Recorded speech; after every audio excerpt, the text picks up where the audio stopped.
Assalamualaikum warahmatullahi wabarakatuh. Perkenalkan, nama saya Miftahur Rahman. Di sini kelompok kami akan menjelaskan tentang proses terjadinya perubahan sosial perkotaan. Ada beberapa ahli mendefinisikan tentang perubahan sosial. Yang pertama yaitu Kingsley Davis mengatakan bahwa perubahan sosial merupakan perubahan yang terjadi dalam struktur dan fungsi masyarakat. Sedangkan menurut Gilin, membatasi perubahan sosial sebagai suatu variasi dan cara-cara hidup yang telah diterima, baik karena perubahan kondisi geografis, kebudayaan material, komposisi penduduk, ideologi maupun adanya difusi penemuan baru dalam kehidupan masyarakat. Sedangkan Selo Sumarjan mengatakan bahwa perubahan sosial sebagai perubahan pada lembaga kemasyarakatan di dalam suatu masyarakat yang mempengaruhi sistem sosial. Jadi dapat disimpulkan bahwa perubahan sosial adalah perubahan pada lembaga kemasyarakatan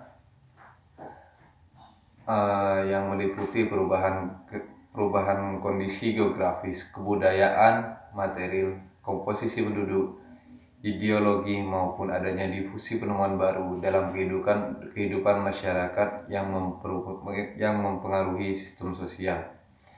Ada dua faktor terjadinya perubahan sosial, yaitu faktor internal dan faktor eksternal. Faktor internal terjadinya perubahan sosial adalah jumlah penduduk, penemuan baru, adanya konflik dan revolusi. Sedangkan faktor eksternal terjadinya perubahan sosial yaitu yang pertama perubahan lingkungan alam sekitar, yang kedua peperangan dan pengaruh kebudayaan luar. Mungkin hanya itu yang dapat saya sampaikan, kurang lebihnya mohon maaf. Wassalamualaikum warahmatullahi wabarakatuh. Assalamualaikum warahmatullahi wabarakatuh. Saya Mufirotur Rahmah, perwakilan dari kelompok 8 mata kuliah Pedesaan dan Perkotaan.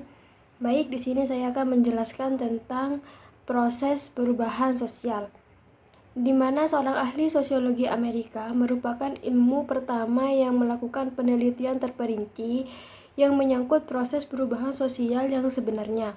Karyanya masih dasar bagi sebagian besar teori dan penelitian terbaru mengenai perubahan sosial.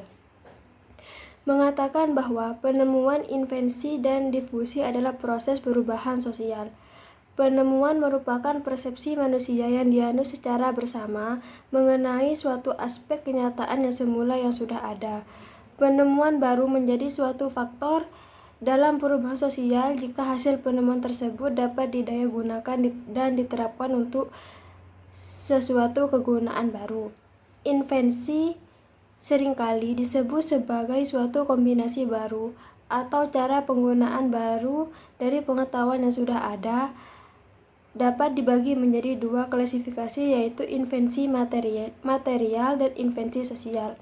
Invensi bukan semata-mata gejala yang berjalan sendiri, melainkan proses sosial yang mencakup serangkaian modifikasi, perkembangan, kombinasi ulang yang tanpa akhir.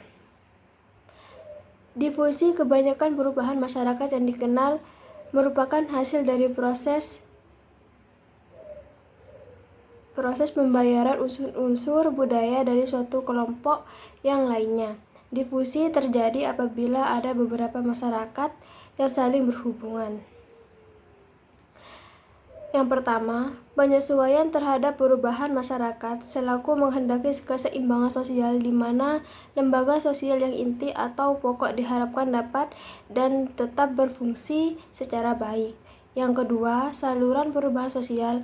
Pada umumnya, saluran proses perubahan masyarakat ialah bidang pemerintahan, perekonomian, keagamaan, pendidikan, rekreasi, wisata, dan sebagainya. Yang ketiga, disorganisasi. Apabila ada perubahan, maka nilai dan norma kemasyarakatan mengalami proses pudar, maka timbul problem sosial berupa penyimpangan, Proses tersebut dinamakan disorganisasi. Sebaliknya, reorganisasi merupakan proses pembentukan nilai dan norma baru dalam bentuk penyesuaian diri dalam lembaga kemasyarakatan yang mengalami perubahan. Sekian, terima kasih materi dari saya. Selebihnya kurang maaf. Wabillahi taufiq wal hidayah. Wassalamualaikum warahmatullahi wabarakatuh. Assalamualaikum warahmatullahi wabarakatuh. Saya Lailatul Miasaroh. Di sini saya sebagai pemateri ketiga, yaitu menjelaskan tentang karakteristik masyarakat perkotaan. Di sini masyarakat yang tinggal di wilayah kota memiliki karakteristik yang berbeda dengan masyarakat pedesaan. Di sini saya menyebutkan beberapa karakteristiknya, yaitu yang pertama, dalam kehidupan sosial masyarakat, kota cenderung sendiri, artinya tidak tergantung kepada orang lain. Yang kedua, yaitu interaksi sosial dengan latar belakang heterogen serta keribuan dan keputusan sehari-hari yang menyebabkan masyarakat perkotaan sangat interaksinya susah kepada masyarakat. Tiga, di sini dengan munculnya keberagaman masyarakat yang sangat rentan. Masyarakat perkotaan lebih rentan terhadap perubahan sosial dan pengaruh gaya hidup barat, lebih mengikuti tren atau zaman. Yang keempat, masyarakat kota sebagai besar membuka peluang usaha atau mempunyai industri, perusahaan, dan lain-lain. 5, di sini kontrol atau pengawasan sekunder. Umumnya masyarakat kota tidak memperdulikan perilaku pribadi masyarakat lainnya. Sifatnya pribadi yaitu sendiri-sendiri. Sekian pemaparan materi dari saya, kurang lebihnya mohon maaf. Bismillahirrahmanirrahim. Assalamualaikum warahmatullahi wabarakatuh. Perkenalkan, nama saya Mila Rosida. Saya dari kelompok 8. Di sini kelompok kami akan menjelaskan tentang proses terjadinya perubahan sosial perkotaan. Nah, saya sendiri akan menjelaskan atau kebagian materi tentang proses terjadinya perubahan sosial itu sendiri. Berbicara tentang proses terjadinya perubahan sosial perkotaan, segi yang paling penting dalam tinjauan perubahan sosial perkotaan yaitu faktor waktu.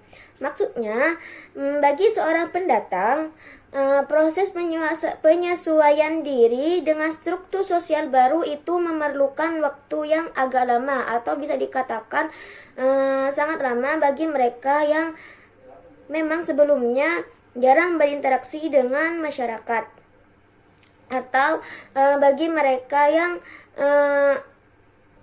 sulit untuk menerima perubahan-perubahan. Nah, pasalnya mereka itu akan bertemu dengan kebiasaan baru, tradisi baru, juga budaya baru dalam kehidupan mereka.